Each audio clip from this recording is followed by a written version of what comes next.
Hello दोस्तों, नमस्कार। हमने आपको पिछली वीडियो में रस के बारे में बताया था कि रस किसे कहते हैं और रस के कितने अंग होते हैं।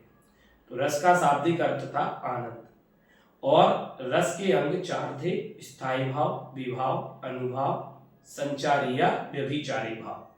आज हम आपको बताने वाले हैं रस में स्थायी भाव। और स्थायी भाव में हमने आपको एक रस आपको बताया था, श्रृंगार रस। आज हम आपको आगे वाली रसों के बारे में बताएंगे। तो देखिएगा, रस में दूसरा रस है हास्य रस और इसका स्थायी भाव क्या है? हास यानी हंसी। मतलब कि जिस काव्य को या कविता को पढ़ने से जो मन में आनंद, हास्य का उत्पन्न हो, हंसी का आनंद उत्पन्न हो, तो उस रस को हम हास्य रस कहते हैं। अर्थात हमारे मन में हास्य का भाव आना चाहिए, तो उस रस को हम हास्य रस कहते हैं। यानी हंसी का भाव उत्पन्न हो तो वो हास्य रस होता है। उदाहरण के लिए देखिएगा, एग्जाम्पल समझे। यानी जिस उदाहरण में आपको पढ़ते समय या सुनते समय हंसी का आभास होता हो, तो वो आपका कौन सा रस होगा? हास्य रस होगा। जैसे कि देखिएगा, तमूरा ले मंच पर बैठे प्रेम प्रताप, साज मिले 15 मिनट, घंटा भर आलाप। मतलब साज वगैरह जो धुन वगैरह है वो 15 मिनट मिल रही, बाकी घंटा भर आलाप। घंटा भर आलाप राग में मारा गोता, धीरे धीरे खिसक चुके थे सारे श्रोता। मतलब कि आलाप सिर्फ ऐसा रहा कि भाई वो उन्हीं को समझ में आ रहा, बाकी श्रोता को कुछ समझ में नहीं आ रहा, तो वो अकेले बचे। बाकी जो सब है कि जितने श्रोता थे सुनने वाले, वो सब सीधे धीरे धीरे खिसक चुके। तो यहाँ पर क्या है? हास्य की जो है आभास हो रहा है, हंसी का आभास हो रहा है, इसलिए ये कौन सा रस होगा? हास्य रस होगा।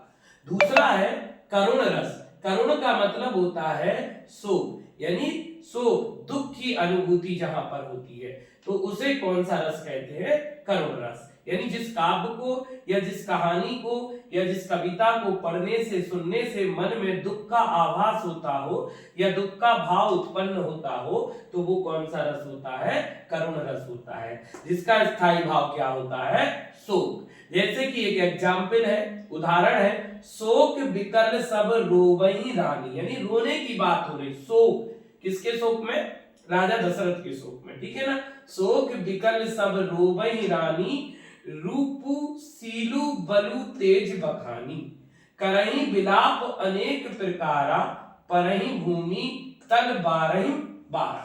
तो शोक में जो है रानियां क्या कर रही हैं? रो रही हैं। तो शोक मतलब क्या है? दुख, और दुख मतलब क्या है? करुणा। तो करुणा यहाँ पर है, शोक यहाँ पर है। और जब शोक का आभास होगा आपका किसी पद में, किसी दोहे में, तो आप समझ जाइएगा कि वो कौन सा रस है? करुण रस है।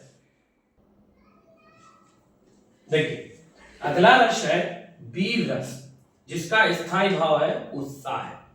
मतलब जिस काव्य को पढ़ने से, सुनने से या आपका जो है देखने से मन में उत्साह का भाव उत्पन्न हो, यानी वीरता का भाव उत्पन्न हो, तो उसको हम वीर रस कहते हैं। क्योंकि वीर रस का जो स्थायी भाव है वो है उत्साह है।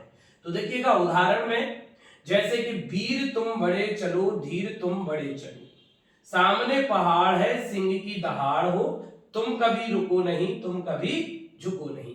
तो इस उदाहरण में आपको वीरता का जो है आभास हो रहा होगा। यानी जो आपके अंदर पढ़ने से, इसको पढ़ने से जो मन में भाव उत्पन्न हो रहा होगा, वो वीरता का यानी उत्साह का भाव उत्पन्न हो रहा होगा। देखिए इसमें वर्ड भी ऐसी है, वीर तुम बड़े चलो, धीर तुम बड़े चलो, सामने पहाड़ है सिंह की दहाड़ हो, तुम कभी रुको नहीं, तुम कभी झुको नहीं। तो उत्साह इसमें बढ़ रहा है।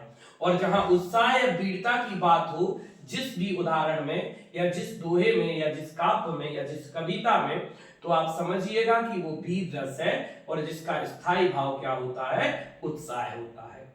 अगला रस है रौद्र रस, जिसका स्थायी भाव होता है क्रोध।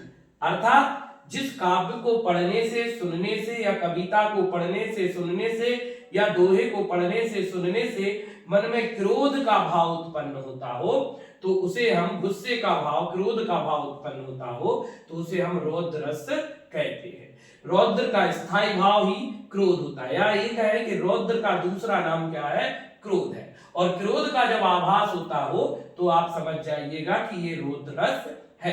जैसे देखिए इस एग्जाम्पल में देखते हैं, उदाहरण में, श्री कृष्ण के सुन बचन अर्जुन क्षोभ से जलने लगे। क्षोभ माने क्रोध, क्षोभ माने क्या होता है, क्रोध। श्री कृष्ण के सुन वचन अर्जुन क्षोभ से जलने लगे, सब सील अपना भूल कर, यानी अपनी नम्रता शीतलता को भूल कर करतल युगल मलने लगे। संसार देखे अब हमारे शत्रु, रण में मृत पड़े, करते हुए यह घोषणा वे हो गए उठकर खड़े। तो यहां पर जो है गुस्से की बात हो रही है, क्रोध की बात हो रही है।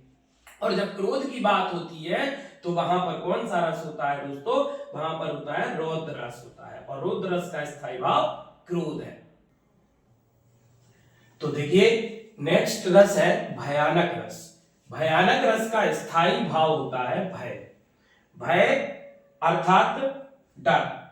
तो देखिएगा, जब जिस काव्य में या कविता में या किसी दोहा में पढ़ने से या सुनने से हमको डर की अनुभूति हो, यानी भय की अनुभूति हो, तो वहां पर भयानक रस होता है।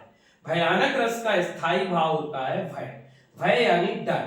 और जहां पर डर का आभास होता हो, जहां डर का भाव उत्पन्न हो आपके मन में, तो उस जगह पर आपका जो है भयानक रस होता है। जैसे कि एक एग्जाम्पल है, उदाहरण है, उधर गरजती सिंधु लहरियां कुटिल काल के जालों सी। मतलब गरजती हुई आ रही है सिंधु की लहर, कुटिल काल के, कुटिल माने बहुत कठिन, बड़ी बड़ी, काल माने एक तरीके से कह सकते हैं कि मतलब अंत होने वाला हो, डरावना समय।